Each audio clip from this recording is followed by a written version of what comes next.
have so far been able to force the Israeli enemy forces to stop at the borders of villages on the forward edge।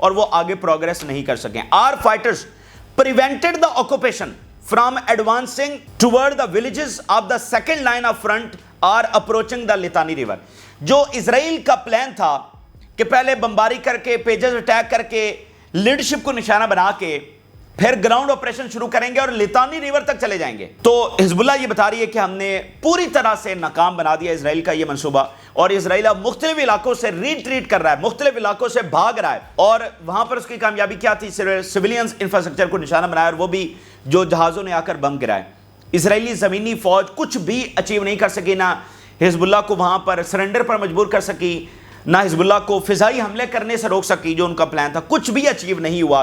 اور جو لتانی river تک جا کے وہ occupy, آپ یہ بات ذہن میں رکھیں, اسرائیل اگر لتانی ریور تک چلا جاتا اور یہ سارا لیبنن کا اتنا بڑا پورا صدرن لیبنن اسرائیل کے قبضے کے اندر آ جاتا, تو یہ سب کو پتا ہے کہ یہ اسرائیلی ٹیریٹری کا حصہ بن جاتا.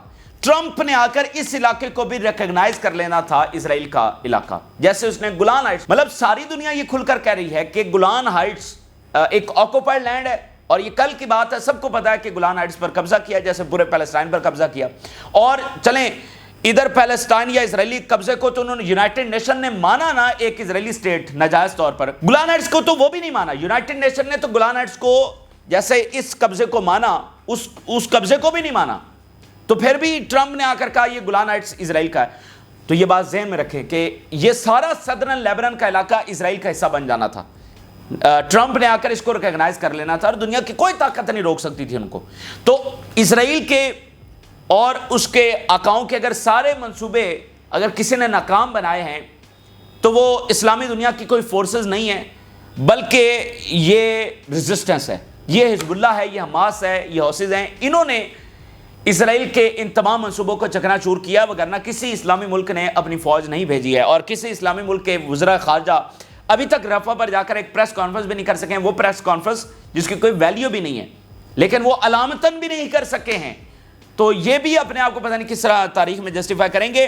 تو یہ بات ذہن میں رکھیں, صرف اور صرف ریزسٹنس نے اسرائیل کو عبرتناک شکست اور ان کے تمام منصوبوں کو فیل کیا. اچھا, اب یہیں پر جو گیلنٹ والے بات ہے, گیلنٹ کے اوپر پھڈا پڑا ہوا ہے اسرائیل میں, اور مظاہرے بہت بڑے لیول کے پر مظاہرے, ہزاروں اسرائیلی نکلے ہوئے ہیں, اور ایون یہ بھی کہا جا رہا ہے کہ فوج کے اندر بہت زیادہ غصہ ہے, کوئی فوجی بغاوت بھی ہو سکتی ہے. یہ اسرائیلی میڈیا بھی لکھ رہا ہے. میں 4 ہیڈ لائنز گیلنٹ کے اوپر آپ کے سامنے رکھتا ہوں. نیتنیاہو's firing of Gallant mid-war is reckless, divisive and dangerous to Israel. Times of Israel لکھ رہا ہے, تباہ کن ہونے والا ہے یہ اسرائیل کے لیے. نیتنیاہو's sacking of Gallant likely to precede a shake-up of Israel-US relations. کیونکہ یہ بائیڈن کیا انتظامیہ کا بندہ تھا, تو اس کو نکال کے بائیڈن انتظامیہ کو سیدھا میسج دیا گیا ہے کہ مطلب اب تمہارے بندے کو ہم نے نکال دیا. تو یہ تھوڑا سا, یہ گارڈین لکھ رہا ہے کہ یو ایس اسرائیل ریلیشن, کیونکہ فی الحال تو بائیڈن ہی صدر ہے نا, تو اس کے اوپر. دا نیو یارک ٹائم کیا لکھ رہا ہے, Netanyahu faces backlash of firing Israel defence minister. ہیرڈز ان کا سب سے بڑا میڈیا کیا لکھ رہا ہے اسرائیل کا, Netanyahu is a clear and present danger to Israel. Now its defense chief face a dire dilemma. نیتنیاہو اس وقت سب سے بڑا خطرہ ہے اسرائیل کے لیے. ہیرڈز لکھ رہا ہے نیتنیاہو سب سے بڑا خطرہ ہے اسرائیل کے لیے. تو بات ناظرین پتہ ہے کیا ہے, ٹرمپ آ گیا, فلانا آ گیا, وہ ایسے ہو گیا. نیتنیاہو چاہتا تھا کہ ٹرمپ آئے اور ٹرمپ آ گیا. اب ٹھیک ہے, یہ ساری چیزیں ہو گئی ہیں, لیکن کیا زمینی حقائق بدل گئے ہیں؟ کیا ٹرمپ کے آنے کے بعد حماس نے کہا کہ ہم سرنڈر کرنے جا رہے ہیں؟ کیا حزب اللہ کے میزائل ناکارہ ہو گئے ہیں؟ یا حزب اللہ نے کہا ہے کہ ہم جب وہ سرنڈر کریں اور حوثی کہہ رہے ہیں کہ اچھا ٹرمپ چونکہ آ گیا تو ہم راستہ کھول رہے ہیں؟ کیا ایسا کچھ ہوا ہے؟ او بھائی, وہ چاہتا تھا ٹرمپ آئے تو ٹرمپ آ گیا. ایک سائیکولوجیکلی تو ٹھیک ہے, سائیکولوجیکلی ٹھیک ہے کہ ٹرمپ آ گیا, نیتنیاہو چاہتا تھا, نیتنیاہو کا منصوبہ پورا ہو گیا. لیکن زمینی حقائق اس سے بدلنے والے نہیں ہیں. ٹھیک ہے, زمینی حقائق اس سے بالکل بدلنے والے نہیں ہیں, اور ٹرمپ بھی نیتنیاہو کو اور اسرائیل کو فاتح نہیں کروا سکتا ہے. چیزیں اتنی کمپلیکس ہو چکی ہیں ان 13 مہینوں کے اندر, صورتحال اتنی بدل چکی ہے, اور اسرائیل کو اتنی بڑی ڈیفیٹ ہو چکی ہے کہ اس کو اب جو ہے وہ فتح میں کسی طور پر نہیں بدلا جا سکتا. اور پچھلی ویڈیو میں ہم نے تفصیلی شیئر کیا کہ اگر ٹرمپ یوز آف فورس کرے گا تو چیزیں مزید کس طرح سے جو ہے وہ کمپلیکس ہونے جا رہی ہیں. تو یہاں پر ہم دیکھ رہے ہیں کہ نیتنیاہو کے 13 مہینوں میں تمام منصوبے فیل ہوئے, اور اب جو وہ اس کو فارغ کرو اور اس کو فارغ کرو, اور جو وہ کمان سنبھال رہا ہے اور جنگ کو مزید ایسکلیٹ کرنے کی کوشش کر رہا ہے, اس کا نقصان بھی اسرائیل کو ہوگا. اور اس کا میڈیا کہہ رہا ہے یہ سب سے بڑا